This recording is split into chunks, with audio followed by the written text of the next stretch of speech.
நாம் இன்று சின்ன குறிப்பிடத்தில் 53வது கேள்வியை பார்ப்போம். இந்த 53வது கேள்வி என்பது தனி தீர்வைக்கு பிறகு சாவான பாவமுள்ள ஆத்மாக்கள் எங்கே போகிறார்கள்? இதற்கான பதில் என்பது நரகத்துக்கு போகிறார்கள். இதற்கான விளக்கத்தை பார்ப்போம். இப்போது சாவான பாவம் என்றால் என்ன? இந்த வார்த்தையிலேயே பதில் இருந்தாலும் இதை புரிந்து பயன்படுத்தும் கத்தோலிக்கர்கள் மிக மிக குறைவு. அந்த வார்த்தையிலிருந்து நாம் புரிந்து கொள்வது என்னவென்றால் சாவு தருகின்ற பாவம் ஆகும். சாவு தருகின்ற பாவம் என்றதும் அதிபுத்திசாலிகள் என்ன நினைப்பார்கள் என்றால், நான் தான் எத்தனையோ முறை சாவான பாவம் செய்திருக்கிறேனே, பிறகு ஏன் நான் சாகவில்லை என்று கேட்டு நையாண்டி செய்வார்கள். இங்கே சாவு என்பது எதை குறிக்கிறது என்றால் மன்னக சாவை அல்ல, மாறாக விண்ணக சாவை குறிக்கின்றது. விண்ணக சாவு என்றால் என்ன என்றால் ஆன்மாவுடைய சாவு. இந்த ஆன்ம சாவு என்றதும் தான் இந்தியாவில் தோன்றிய மதங்களுள் முரண்பட தொடங்கியது கத்தோலிக்க மதம். எப்படி என்றால், இந்தியாவில் தோன்றிய மதங்களில் ஆன்மா என்பது அழிவே இல்லாதது. எனவே யாருமே ஆன்மாவை அழிக்க இயலாது என்று ஒரு பொய்யை நம்புகின்றனர். இந்த நம்ப முடியாத நம்பிக்கையினால் தான் நிலைவாழ்வு என்று திருவிலியம் கூறும் பொழுது அவர்களுக்கு அது கிடைப்பதற்கரிய மோட்ச நிலை என்று தோன்றவில்லை.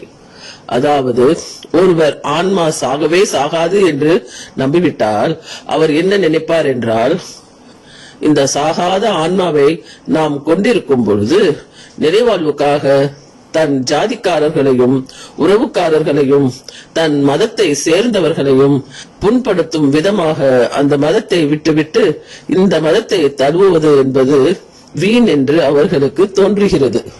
இதனால்தான் கத்தோலிக்கர்களுக்கு நற்செய்தியாக தென்படுவது மற்ற மத இந்தியர்களுக்கு நற்செய்தியாக படுவதில்லை. ஆன்மா சாகவே சாகாது என்பது ஒரு நம்ப முடியாத நம்பிக்கை என்று எதனால் கூறப்படுகிறது என்றால், ஆன்மா ஒன்று இருக்கிறது என்றால் மத்தேயு 10:28 படி அந்த ஆன்மாவை படைத்தவர் ஒருவர் இருக்க வேண்டும்.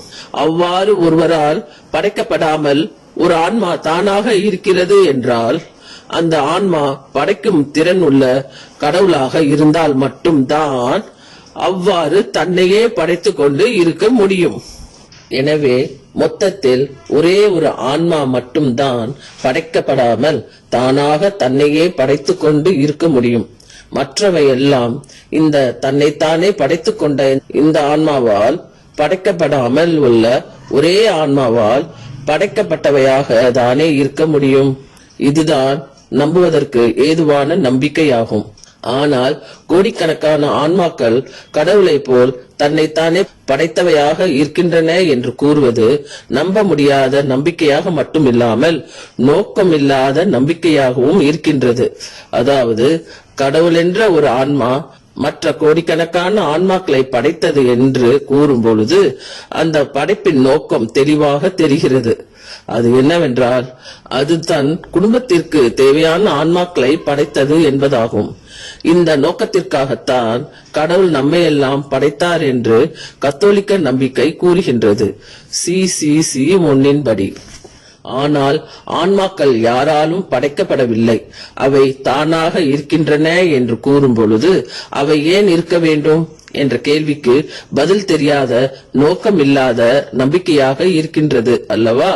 எனவே ஆன்மாவை படைத்தவர் மத்தேயு 10:28 படி ஒருவர் இருக்கின்றார் என்று ஒருவர் நம்பினால் ஆன்மாவை மத்தேயு 10:28 படி அழிக்க தெரிந்தவராகவும் அவர் இருப்பார் என்பதை நம்பிதான் ஆக வேண்டும்.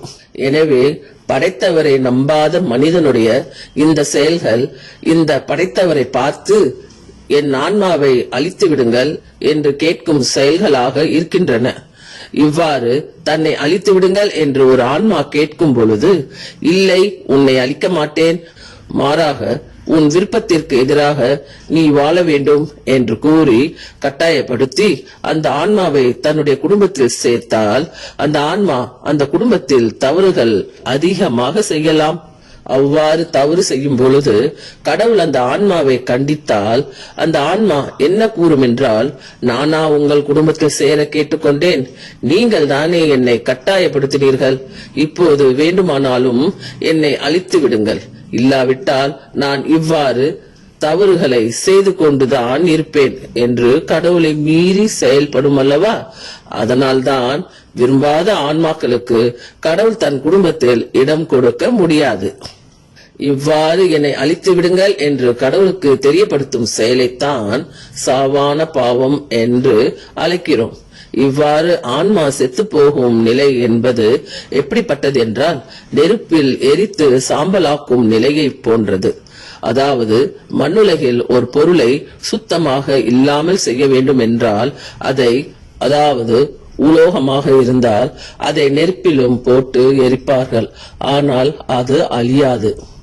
அதுவே கந்தக நெருப்பாக இருந்துவிட்டால் உலோகமாய் இருந்தாலும் காணாமல் போய்விடும், எரியும் பொருளாக இருந்தாலும் எரிந்து காணாமல் போய்விடும். அதை போன்றதுதான் ஆன்மாவை அளிக்கும் நரகம். இந்த விண்ணக கந்தக நெருப்பு என்பது ஒரு ஆன்மாவை ஒன்றுமில்லா நிலைக்கே திருப்பி அனுப்புவதாகும். இதை கத்தோலிக்க திருச்சபை எப்படி நம்புகிறது என்றால், ஒருவர் எவ்வளவுக்கு எவ்வளவு பாவம் செய்திருக்கிறாரோ அவ்வளவுக்கு அவ்வளவு நேரம் அந்த ஆன்மா அழிவதற்கு பிடிக்கும். இது ஒரு சில ஆன்மாவுக்கு ஊழிக்காலம் வரை கூட பிடிக்கலாம். அதாவது ஒருவர் நெருப்புக்குள் சென்று வேதனையுறும் போது இறந்து விடுகிறார். அதே நபர் இறந்து விடாமலேயே பல கோடி ஆண்டுகள் எரிக்கப்பட்டு கொண்டே இருந்தால் எவ்வளவு வேதனையான செயல் என்று சுட்டிக்காட்டத்தான் இயேசு அவ்வாறு கூறுகிறார்.